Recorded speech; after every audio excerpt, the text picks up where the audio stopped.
Chris, I'm home. What? Already? Yes.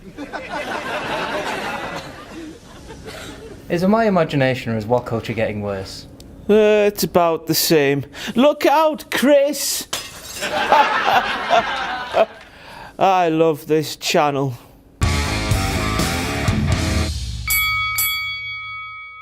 Wagwan fam, I'm King Ross, you're a dirty mark, and it's that time of the bastard week once again where I take a look at all of the WTF moments from WWE SmackDown Live. Piffington. And we kick things off with a decision to make a triple threat match to main event this episode of WWE SmackDown Live. That moment when you realise the main event of this plain ordinary house of an episode of WWE SmackDown Live is a lot f***ing better than the proposed main event of Wrestle Bloody Mania. Randy Orton versus Bray Wyatt or John Cena versus AJ Styles versus Bray Wyatt. Which one you gonna f***ing pick? I know which one I'm gonna f***ing pick. The one that Howard on SmackDown this week. It's John O'Clock, motherfuckers! Texas two-stepping.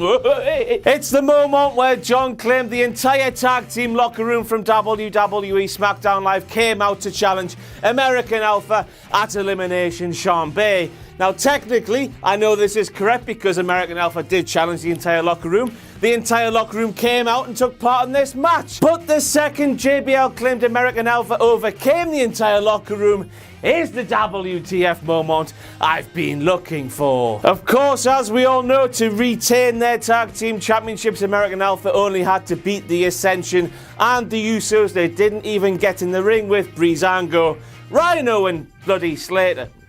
You see, Liam, I forget everybody calls Slater's name. I forgot yours on WCPW WTF a few weeks ago. You got all f***ing sassy about it, putting on Twitter, hashtag Mossy and the other guy, and I've just forgotten Heath Slater's name. It's the Slater name. I can't f***ing remember it. Cash me outside, Liam, how about that?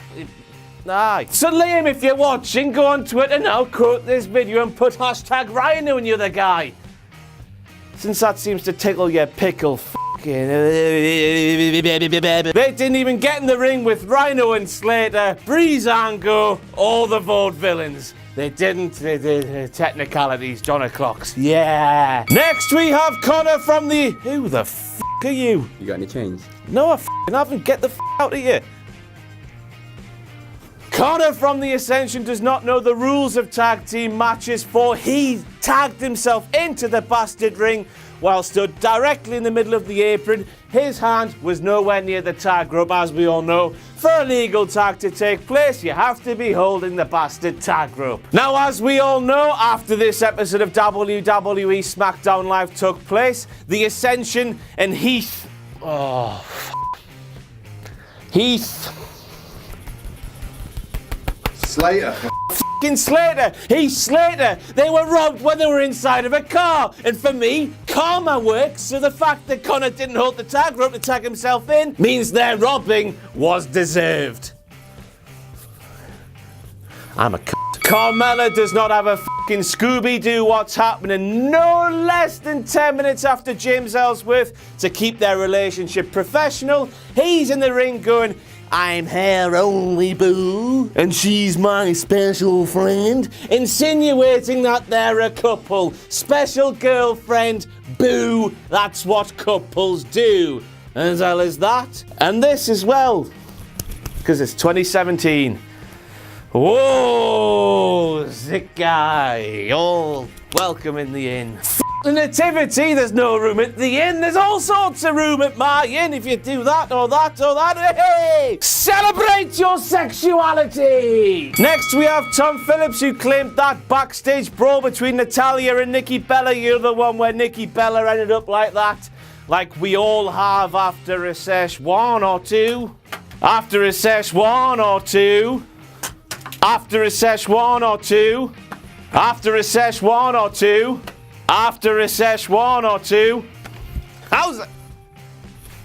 He claimed it happened after Elimination Chamber, as we all know. It happened during Elimination Chamber because we all watched it during Elimination Chamber when Nikki ended up with all talc or something on her face like we all do after a session.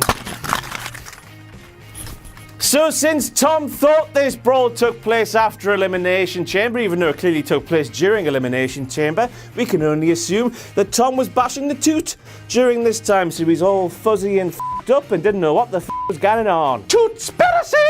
Toot. Next we have Dolph Ziggler, who actually got booed when he was introduced for his backstage promo. This is despite the fact that WWE are putting Ziggler through some backward-arse booking, where they're having him face two baby faces that we don't care about, wiping these two baby faces with each other's arses.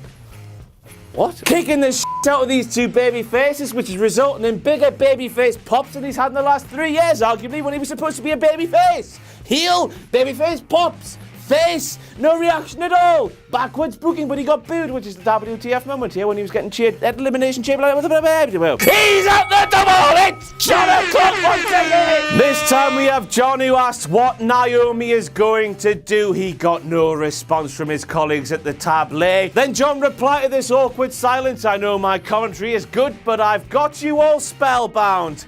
Now, John, you haven't got them spellbound by a good commentary, while you have been improved in recent months, decreasing the John O'Clock moments in these sick wank pheasant videos. I think that your colleagues at the commentary table have been numbed by the shitness over the years and have just stopped listening to you when you ask them a question. A rhetorical question at that. That's why you got no answer, you silly Billy. They don't respond either way. You ask the recovery with a battle. You ask a sensible question, you don't get a response. But on this occasion, you asked a rhetorical question, which in the context is you wouldn't get a You know what, John? You might as well be stood at the top of the f***ing mountain talking to your colleagues while they're inside the arena behind the commentary table. F*** off up there and don't come back down. Yeah. You are not hallucinating. You are not tripping balls. WWE is like Toy Story. Vince McMahon plays the part of Andy. John Cena plays the part of Woody.